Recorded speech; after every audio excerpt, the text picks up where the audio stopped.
Good evening and welcome to TalkSports. It is our midweek program where we speak with the movers and shakers of sports, the sportsmen, sportswomen, coaches, sports administrators, what have you. Once you're involved in sports, we talk to you. Well, on this evening's program, we are concluding basically our review on the Caribbean's performances and participation basically at the Tokyo Olympic and Paralympic Games. By the way, Paralympic Games just concluded. And joining us, no stranger to the program, is the president of the Caribbean Association of National Olympic Committees, Mr. Brian Lewis, who's also the president of the Trinidad and Tobago Olympic Committee. And he is joining us from Trinidad to give us his take on the Caribbean's participation.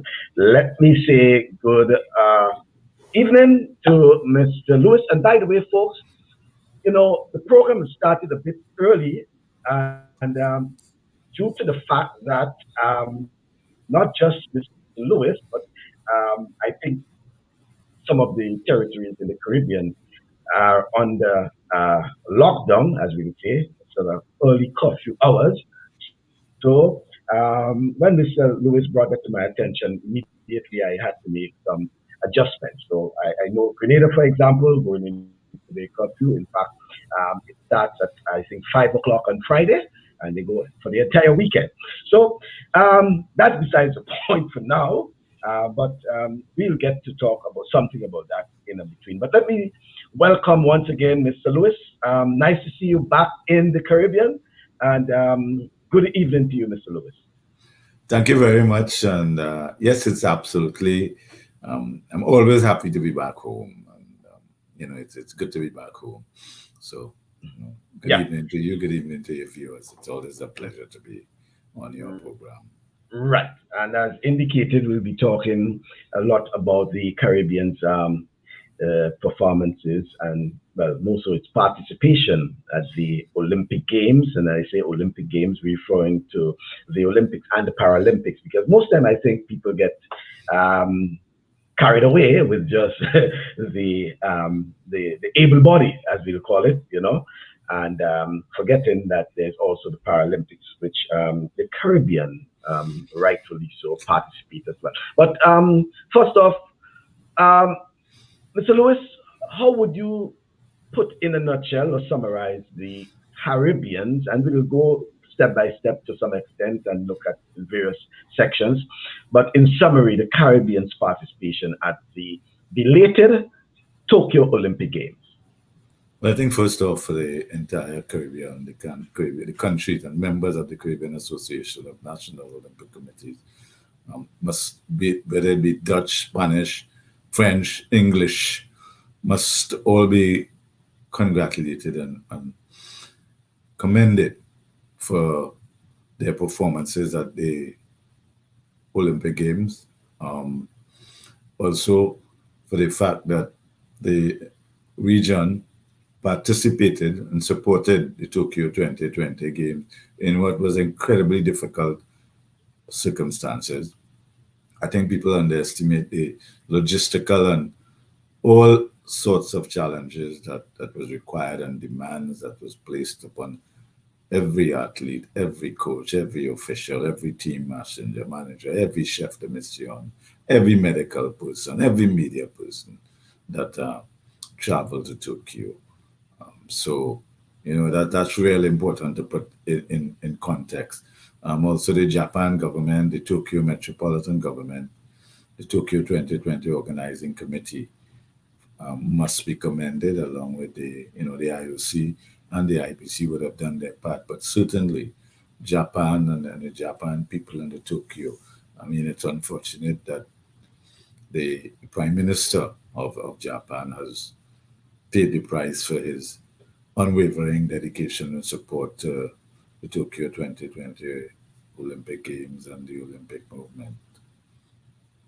Mm-hmm. Yeah, well, fortunately, there's, as you said, political price is paying, and we know Japan has gone through these sort of crises before. Sometimes two, three prime ministers within a 3 or 5 year period. Yeah. They sometimes resign off of just the simplest of things. But Well, it's well, let me just say, I know you want to differ, but I think that it's not for me the simplest of things. I think it is about whether you want to say it's a different approach to leadership in terms of taking accountability for things.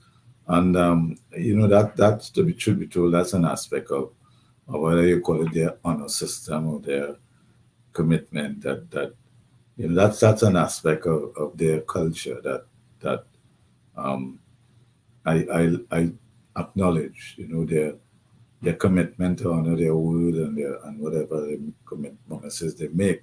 And if something should not go according to the way it was supposed to be, um, they accept responsibility. So in that regard, I think that I would not for one, and I was telling some colleagues just today, um, because we had a Commonwealth Games Federation regional meeting, um, that you can't take certain things for granted. You have to acknowledge it. But that having been said, I think coming back to your question,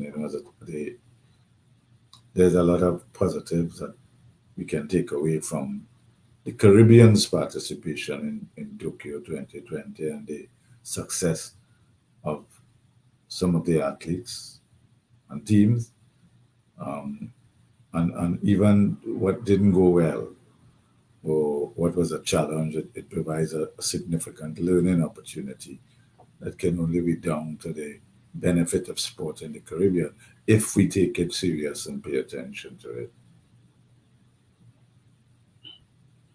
Yeah, well, it's sort of important for for the, and as you said, if we take it seriously, that's the operative thing there. Take it seriously. But I want you to zone in on the point you were making and sort of develop more on it. Has to do with some of the takeaways from the Olympic Games, and bearing in mind that so many challenges that NOCs faced. Well, of course, the big heavy has to do with the pandemic, the COVID-19, getting athletes and participants to from the Caribbean to Tokyo, and then the whole issue of the quarantine and ensuring that athletes and officials remain safe. Trinidad and Tobago, which you're the president of the Olympic Committee, also had its fair share of disappointment in terms of athletes and officials, being having to quarantine and being affected to some extent. But let's look first of all at some of the takeaways that you think coming out of the Tokyo that the Caribbean can probably learn from. But I think the huge positive would be obviously the performances of the athletes and teams who did well.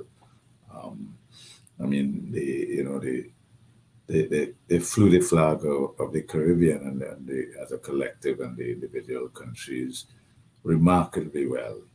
Um, and you look at Jamaica carried the flag. The athlete, the triathlete from Bermuda, Duffy.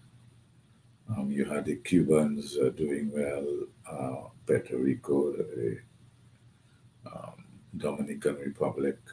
And I say that in the context of from a CANOC perspective, the Caribbean Association of National Olympic Committees, which includes the Spanish, Dutch, and French speaking countries, including Haiti. Um, so that was a huge plus, obviously.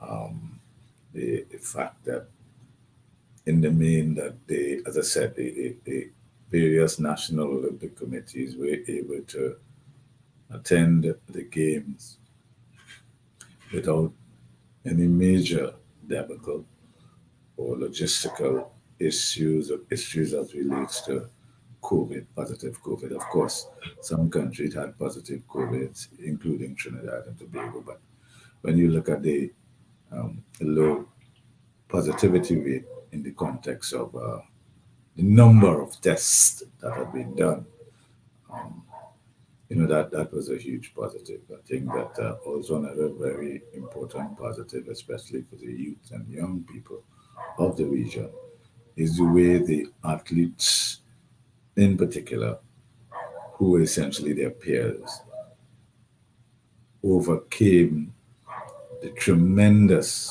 adversity of COVID and the lockdowns and the disruptions. And, it while every country, including Trinidad and Tobago, would have loved to have done better, for those like Trinidad and Tobago who may not have medaled, and therefore there was that overall sense of disappointment. And of course, because of the huge emotional investment of the peoples of the region, I think occasioned by the whole despair, the whole sense of hopelessness at times in regards to the devastation that COVID had brought. I mean, over 1.4 million people have died in Trinidad and Tobago. It's over 1,000, in the various regions. Each of us who may have traveled to Tokyo had our own personal pain and loss.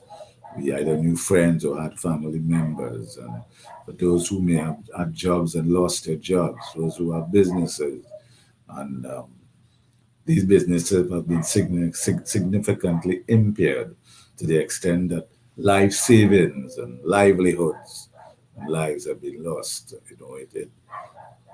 The context of whatever history may say and look back, and whether it be mixed or otherwise, about the legacy of Tokyo 2024, I think that is something that overrides even the glory of gold medals and silver medals and podium and anthems being raised and sorry, anthems being played and flags being raised, is the sheer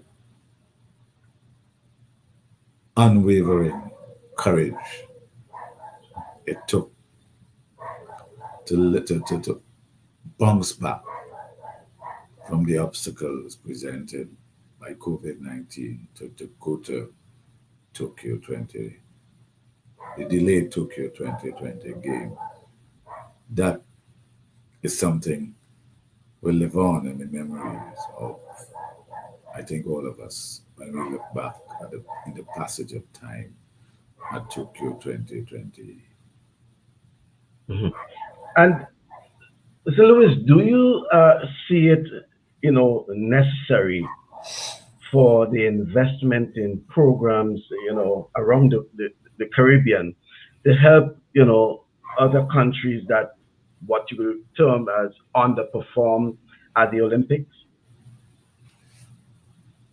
You know, Again, I don't apologize for saying it. When you look at the reality of COVID and the economic, financial, social, and public health devastation it has brought, um,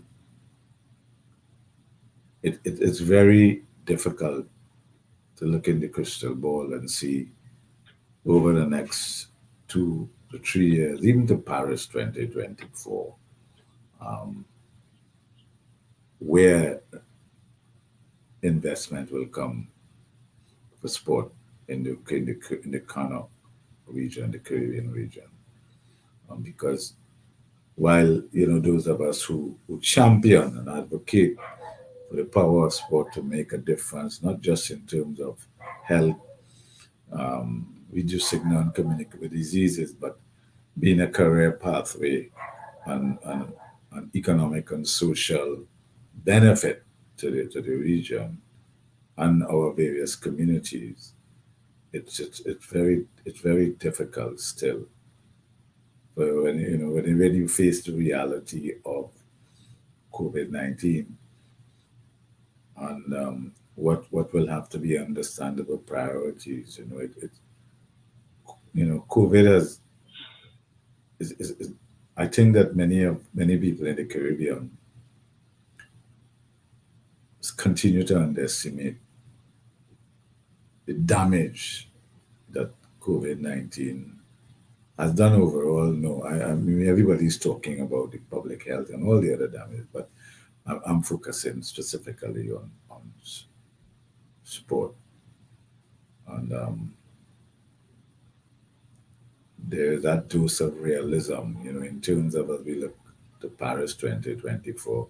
I mean, next year, July is the Birmingham Commonwealth Games, but you also have the World Championship track and field just before that, and the World Swimming. You have the Junior Pan Am Games in November this year in Cali, Colombia. You have the Caribbean Games scheduled for Guadeloupe, and the elephant in the room is, where is the funding going to come from? Sports in our territories in the main has still been locked down. That impact of the last 2 years on development, on athletes. I don't mean to be a crier of doom and gloom, but if you're not looking at this landscape and trying to figure out, how are we going to innovate our way out of it in terms of funding, to answer your question,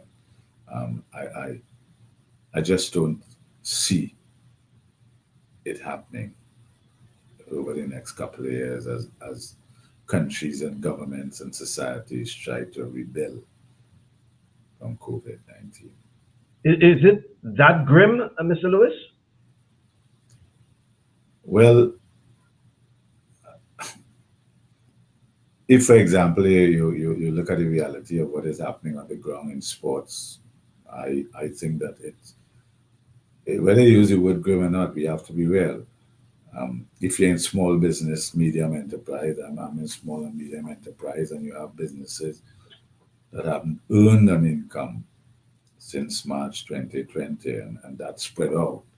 Revenues are down. The hospitality industry, where the Caribbean depends on, it's down. I mean, it's there before us. It's there in World Health surveys. It's there in World Bank surveys. It's there in CARICOM surveys. It's there. So I don't know.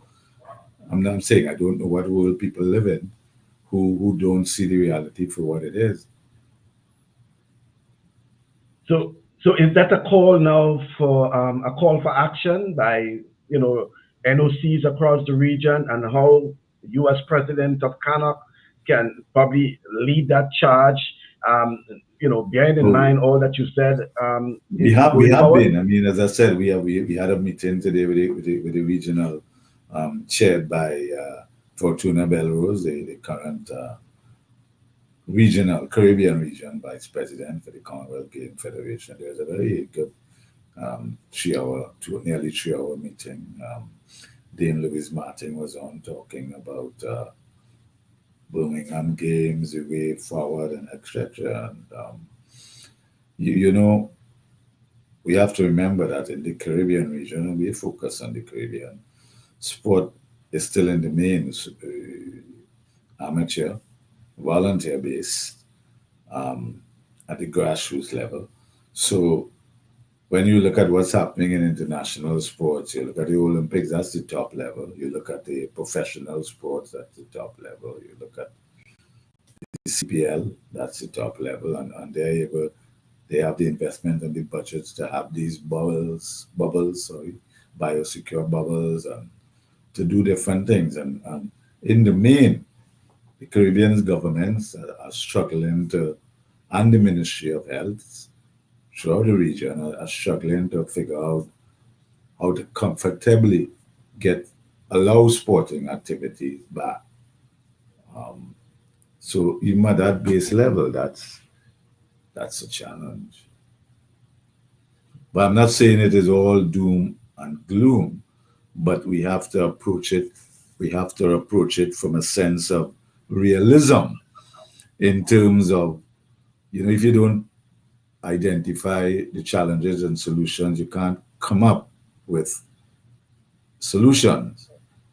And that's all we are saying. As I said, we still have, as we say, that post-Olympics, the Olympics, Tokyo 2020 is over, it's history. There are lessons to be learned across the various countries and territories. But as we look forward, as I said, to the Junior Pan Am Game, which will be held, it's scheduled to be held in Cali, Colombia, from the 25th of November to the 7th of December, and then the Commonwealth Games in Birmingham from the 28th of July for 11 days. And then, as I said, you have the various tournaments, you have the Caribbean Games on the calendar. They are very real and pragmatic challenges before us all that we have to face going forward, you know. And by the way, by way of information, and as you were calling out some of those schedules, the 2023, I think, the Commonwealth Youth Games, Right. originally scheduled Trinidad and Tobago, that's still Well, on. the Commonwealth Youth Games originally, which was the bid was won eventually by Trinidad and Tobago, that has been rescheduled. It's off the table and it's under discussions by the Commonwealth Games Federation as to the future of the Commonwealth Youth Games. So, Mr. Lewis, so how, I mean, and based on what you're saying, I'm just using those examples and scenarios and situations, circumstances as well. You believe that the Caribbean is still, and when I say the Caribbean, I mean respective territories, they are still in a position where they can host some of these international events that are scheduled to be staged in the Caribbean? Well, in the context of Guadeloupe, we at the level of CANOC, the Caribbean Association of National Olympic Committee, we have received no indication from them at this particular point that they aren't going ahead with the Caribbean game. But again, the General Assembly of the Caribbean Association of National Olympic Committee is scheduled for St. Lucia, whether it will be virtual again. That should be in early November, and we should have a clearer indication. As in regards to the Commonwealth Youth Game, as I said, that currently, as we understand it, is off the table. But we can only hope that when it does come up, Trinidad and Tobago will have the first option. But as I said, the indications are that that is not likely to happen in 2023. Because what we'll have, if you look at the calendar post Tokyo 2020, as I said, next year is the Birmingham Games around the 28th of July. If you then go to 2023, talking about the Olympic multi-sport type events, you have the Central American and Caribbean Games, which will be held in El Salvador, subject to correction, I think in May 2023. And then you have in that year also Santiago, the Pan Am Games in Santiago, Chile, which I think is scheduled for around October. And then you have Paris 2024. So, you know, we essentially have lost a year because of the rescheduled games, rescheduled Tokyo Games. So instead of having a 4-year span, you know, have a year. And then, as I said, it's excruciatingly difficult environment on the whole. So it's going to require some innovation and out of the box thinking. Again, I really feel for the athletes because, you know, our athletes can't, you know, they need to prepare. They have all these obligations coming. So, and, you know, the cost to transfer your base for those who are locally based to transfer it to abroad. It has a cost to it. So, you know, I think the leaders of the National Olympic Committees and the Commonwealth Games Association, there are some challenges. But as I said, it's we can't throw up our hands. You know, we have to figure it out, and that's what we have been generally elected to do. So it's a challenge, but I think most of us, especially if you've been involved in sport for any period, both on the playing side and now transition into administration, you know, you're not overawed unintimidated by challenges and obstacles and adversity. And you would agree, Mr. Lewis, that this calls also for strong leadership, progressive. Well, I know that is a very common phrase used um, in describing you, but more progressive and ideas from sporting leaders across the Caribbean, based on these challenges and moving ahead, not just track and field, but whatever sporting discipline that it calls for good leadership and sometimes some difficult decisions to be made. Certainly, any crisis situation demands that. I mean, you have to take it through the process and the phases. You have to, um, you know, in anything you're doing, the first thing you have to do is to stabilize. You have to survive. So you then have to reset. You then have to restore, and then you renew, rebrand, and move forward. So, as I said, I still find that of my colleagues and a lot of sports administrators are still seeing things through the lens that they would like it to be, and not through the lens of reality. And that's the biggest challenge because even before COVID-19, there was a drop in participation levels across sport in the Caribbean. Um, advances were made in terms of women in sport, but overall, COVID-19 is gender regressive across the globe and in every continent, and that is going to have an impact on sports. So it's, but it still requires innovation, and it still requires an ability to see the silver lining, and we'll bounce back. But again, I don't want to come across as a thing. I mean, as I said, that having been said, we had some great performances at the Tokyo 2020 game. Um, Jamaica, the domination of the women, as I said, women is a huge plus. It has given a great boost to various countries. Track and field again holds sway. So that there's a lot to hold on to. But, I don't want anybody in the Caribbean Olympic movement and Commonwealth sports movement to do and act as if it is business as usual, because it isn't. And track and field, basically what we consider the poster boy for, international sports for the Caribbean. Um, if I can just zero in at home and specifically at Trinidad and Tobago, what are your thoughts on Trinidad and Tobago's athletics performance at the Olympic Games? Well, it was the eighth time in our history we would have returned with no medals. We have had an extremely great run from 1996 till now. Before that, it, it, it was 1976, Hazley Crawford. Then we had a drought.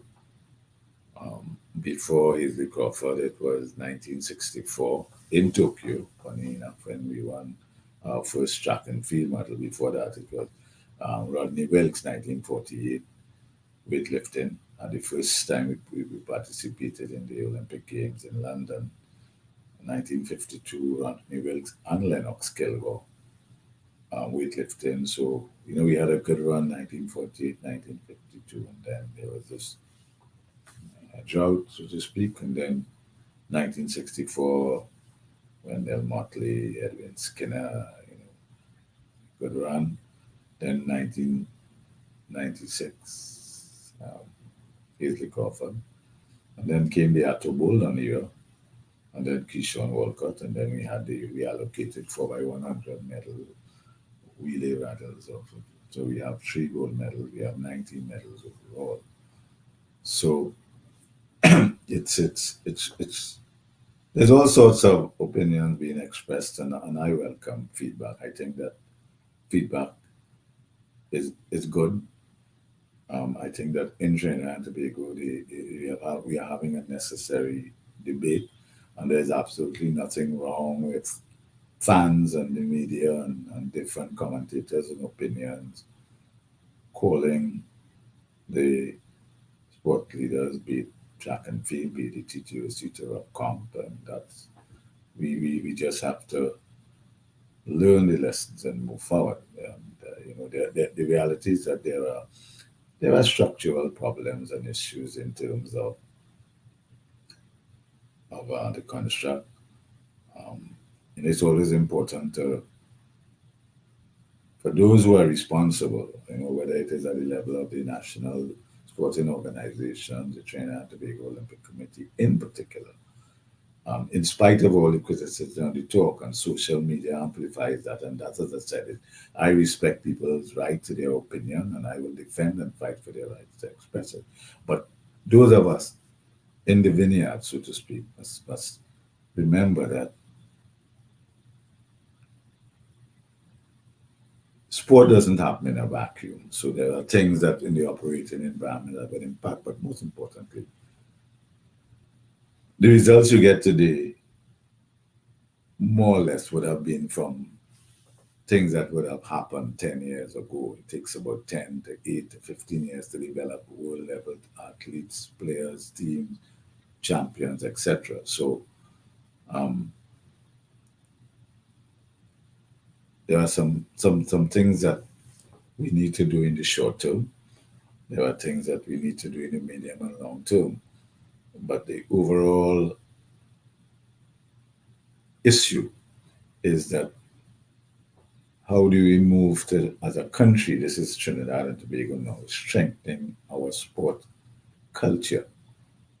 How do we address the imbalance with the lack of physical education teachers in our school system? So, a lot of Trinidadians compare and ask and hold the comparative of Jamaica. But when you look at Jamaica, you recognize the kind of the history and the culture and the identity of track and sprinting, and now spreading to field, and the impact of the GC Foster Physical Education College, the boys and girls champs, their school fascination going back nearly 100 years with schools champs. Jamaica has earned their successes, but it is also interesting to note as an assessment and to identify, what you can learn and what can be improved. That up to 2008, Jamaica would, they would get medals, one gold medal and stuff, and then things really compounded and took off in 2008 with the Usain Bolt era. But they have had since 1999, you have the MVP experiment, which has worked out fantastic racers. So there's a lot that the region can be learned in regards to track and field and share from an Olympic perspective. But we Trinidad and Tobago, we just have to figure out in an environment where funding may not be as it ought to be or can be over the next couple of years, how the national sporting organizations will innovate and create sustainable revenue streams in a digitalized and in this digital transformation era and the fourth industrial age. Very interesting times. But do you think it's still too ambitious for the goal, the national objective of 10 gold medals for Trinidad and Tobago by 2024. Well, we aren't at 2024 yet, so I'm quite sure that whoever is in charge of the Trinidad and Tobago Olympic Committee by 2024 will review it. But you can't, in my view, you can't abandon an objective before the finishing line. So, but you have to be realistic in terms of the work that is required and the resources that is required. And if there is an adjustment necessary, but certainly you can't abandon an objective and a goal before you reach the finish. And there's still 3 years to go to 10 to 2024. Fair enough, Mr. Lewis. um, while, and as I stated a few moments ago in terms of the track and field being the poster boy, for international sports for the Caribbean, how do you think, and as president of CANOC, you think that there can be more emphasis, more concentration in terms of other sporting disciplines to ensure that the Caribbean, it is equitable for the Caribbean in terms of international sports, especially at the Olympics. At the Olympics, everyone, up and ready for athletics. But, there are other sports, badminton, basketball, just name it. The other, what we would call non-traditional sports of the Caribbean, basically, but how it is that we can get more representation from these sporting disciplines at international championships, especially at the Olympic Games.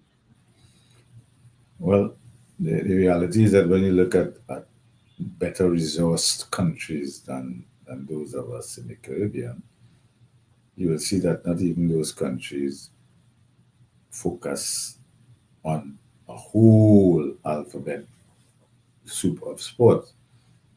There are sports where they target strategically and they achieve the return on investment, but it's never all the sports. So I certainly believe it is left to the various territories to decide what is the activity and the priority that works best for them. There are pros and cons for different sports, but if you don't have a history of a sport, so I know it's a controversial um, view for a number of people, but there are some sports that are high performance sports. Um, some sports that are professional sports, some sports that um, are podium ready, some sports that have potential um, medal podium potential. There are some sports that are expensive hobbies and expensive recreational sports, and the capacity and the structure is not there to just do it. I mean, that don't mean that you may not get an athlete or a crop of athletes who become what they call outliers. But certainly, I don't. The various countries in the Caribbean need to, focus on what the sports that we can do very well in, and give those sports a good shot. But this is coming at a time of tremendous challenges. You started off by referring to the whole economic situation, the Caribbean facing as well, sponsorship, all these sort of things. Again, it boils down now to being a bit creative, as you said. You know, it's a lot on the plate for sports administrators going forward, and it also has to do with whether or not we may need new thinking, new leaders, new leadership in sports administration in the Caribbean, Mr. Lewis? Well, I know that organizations such as the Trinidad and Tobago Olympic Committee, we have term limitations, so that renewal is inherent in our governance structure. So, the thing about it, Michael, is that it's easy for people to talk about all different things. And the reality is that how many people are willing to come into the guide and walk their talk. People say, well, okay, but they can't, they have to get paid. I've always said that's not an issue. How do we generate a sustainable income to pay people?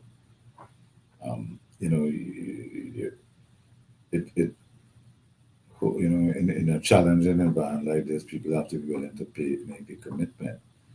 They're willing to do it. There are many questions, and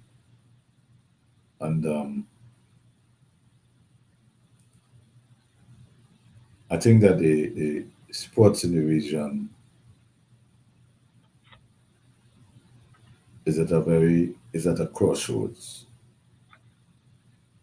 There are some sports and some sporting organizations that will literally struggle to remain relevant in the next 3 years. I think that there's going to be a scenario where the stronger sports will become stronger and the weaker sports will become very challenged, just as in a broader perspective, the bigger NOCs and the bigger Commonwealth Games Association run the risk of getting stronger, and the inequalities and the gap between the bigger and the smaller will widen. And I don't know why people seem to feel that this Corinthian notion and this utopian even notion of sport in the region is going to continue. Sport is no exception from every other aspect of life that we face. You have things like climate change. How is that going to impact sport in our island, where we're a small island state, where you're seeing now with natural disasters, etc. How is that impacting the sport infrastructure, the continuity of sport? And it's not like the environment is not like it was 2-3 years ago, 40 years ago. Crime has become a big factor in terms of youth safety. There's just so many broader perspectives. And all I'm saying is that just as they will have the conversations in terms of any other sector, be it health, be it education, be it whatever, we need to start to have those types of conversations in regard to sport in the region. There are new sports that will take over, esports, 3 versus 3 basketball, our national sporting organization, because everybody talks about the National Olympic Committees, but remember, it's really the people and the organization that have the real responsibility for the development of sport. It's the organizations that are being given that exclusive authority by the international federation as a sort of franchise. So I'm saying that there needs to be some very important conversations, but I'm suggesting that the lens that we look at these conversations in terms of sport has to be a bit different, because there is almost 2 different or 3 different types of conversation in terms of recreational sport, sport for all, sport for development, and the elite professional level. Well, right, and I'm glad you mentioned that, because sports in the Caribbean is primarily amateur in terms of participation, and voluntary Administration in in terms of terms of administration. So, right. do you think, Mr. Lewis, that due to a lack of remuneration, that it is and a lack of, I'd say, proper remuneration, incentives, whatever it's so, is basically attracting, and not being able to attract quality sports administrators in the Caribbean? You know, a number of the sports administrators I meet in the Caribbean and the NOCs are qualified attorneys, qualified chartered accountants, um, consultants in various entities, whether it be um, Price Waterhouse, Pete Morwick, um, senior public servants, um, senior leaders, and senior management people in corporate Caribbean. So I don't believe it is that there is not, for want of a better, qualified people available to sports in the Caribbean. Um, I think that the Caribbean still suffers from the colonial and plantation antecedents of sport, where it is seen as a pastime and a recreation and something you do when you have time and you can afford to do, rather than um, looking at elements of sport as a business. And if you're going to talk about sports as a business, then you have to talk about sport entrepreneurship, sports medicine, sports pharmacy, sports nutrition. It's not for an absence of professional.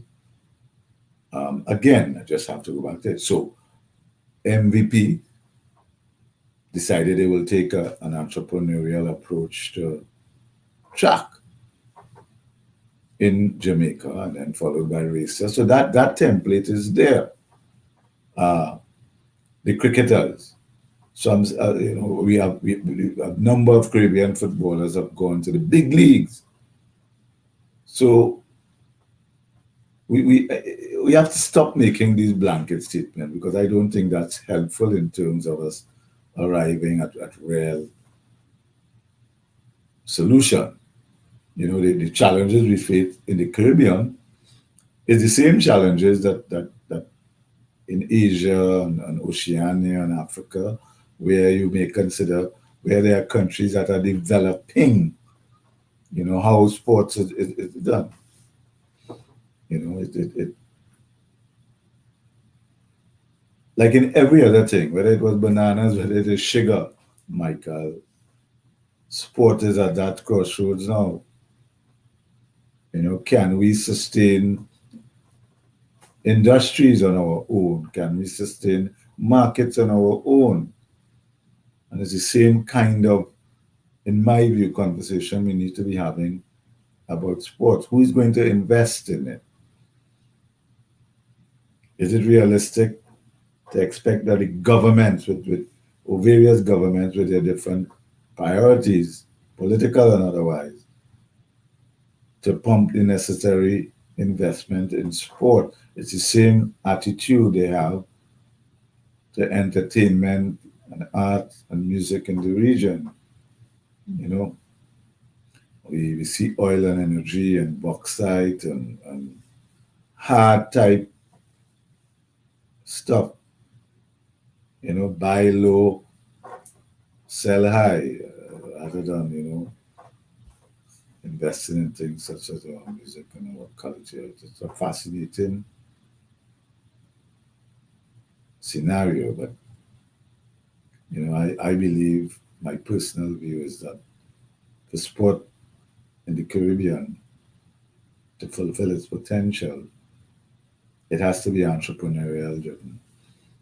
Private public partnerships at worst, but definitely we need some big investors, be it foreign direct investment. We have to take a look at the sport product and the sport services in the region differently. That to me is where I believe we need to innovate.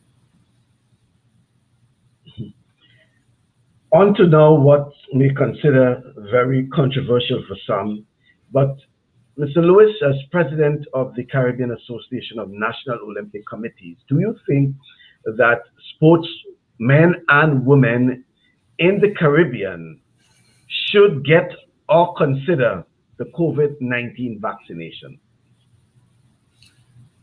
It's an individual choice. Various countries will have their national laws, and you know it's such a contentious issue because there are people who exercise and see it as their right um, not to vaccine. Now, even in the context of businesses in the region, there is significant debate between employers, business owners, the unions, etc. Um, and in the Caribbean, as you know, we have some different views about things, and injections and vaccinations are one of them. You look throughout the region, in Trinidad, we have 26%, and it's a real effort. And herd immunity seems so far away, but the reality is that the science suggests that the tool of vaccination complements wear your mask, social distance, and wash your hands and hygiene. Um, for example, the Junior Pan Am Games in Cali in November, it's mandatory, 18 and over. So we'll see how that works. But again, it's one of the challenges. Obviously, um, I have the sense that governments are moving towards that mandatory line. Um, but you look at the NFL and the NBA, and so that I would imagine that the professional sportsmen and sportswomen in particular, they will be giving serious consideration because it's basically being encouraged, and it makes travel easy. So if it is that you're a professional sportsman and sportswoman, you have to travel, and they start to implement vaccination passports, etc. What I will encourage anyone to do is that if I'm fully vaccinated, um, we we had, I would say, about 85 to 90% of the Trinidad and Tobago delegation at the games for the vaccine. Um, what I would say is that if you have your doubts about vaccination, speak to your doctor. I discourage people from relying on social media and the various opinions around. Discuss it with your doctor and make a decision. I At this point, to be very honest with you, I believe it's while I understand the conversation about absolute freedoms, etc. I believe that it is people's constitutional rights to choose to be vaccinated or not. So that I lean at this point in time to encouraging rather than mandatory. But I'm realistic and pragmatic enough to appreciate that if it become an issue, desperate times call for desperate measures. And I think that if there is a reality amongst sport people and sports stakeholders in the region that the only way we will be able to get sport back up and running and being played. Is to achieve herd immunity, then we have to do that. And then we have to make sure that the COVID-19 countermeasures that we put in place and regulations, we abide with whatever. But if we don't, if we it's going to be a long, long haul because COVID-19 is not going to go away. We're not going away anytime soon. And in addition to that, it means therefore that the challenges that already faced by the sporting fraternity in the region, it's and as you say, with not just the COVID, but then we have the variants, including Delta and the Mu and all those that we're hearing about now. It appears that sports in particular, and I said that because we know how much for the little that we have in terms of professional sports, but how much our other professional athletes who are based or in some cases outside of the Caribbean, but there are those who do their elite training in the Caribbean, how much that will affect their preparation for elite sporting events. Well, I think what will happen is that, Michael, if it continues to be a significant issue, if I were a professional athlete, I would shift my base, because at the end of the day, it's your livelihood. If it is that playing sports at a professional level, it's your career. So you have to do what you can, what is necessary to protect your career and your livelihood. So, if the sport continues to be locked down in the Caribbean for 2022, that's it. It's going to be you're going to be at such a huge and significant disadvantage that you'll be putting yourself at a significant disadvantage. So, finally, Mr. Lewis, just some housekeeping regarding CANOC. What is on the schedule in terms of CANOC, probably for the remainder of 2021? Right. So as I said, they have the important CANOC General Assembly. It is likely to be in November. As I said, St. Lucia, I knew that we were having some very realistic conversations about having a hybrid, in-person and digital. So that is still very much active on the agenda. And then the Caribbean Games. So I think that you should pay attention to that space, because the Caribbean Games is it's due in 2022. Yeah. It's a challenge. Yeah, I know. It is a big one indeed. But I want to thank you, Mr. Lewis, for always being, part of our program and for sharing your insights into sports in the Caribbean, looking at the Summer Olympics, the rescheduled Olympic Games in Tokyo. And I want to wish you all the best. From what you sounded, it appears that it's your last hooray in terms of TTOC. Well, yeah, the TTOC election is going to be April 2022 and term limitation.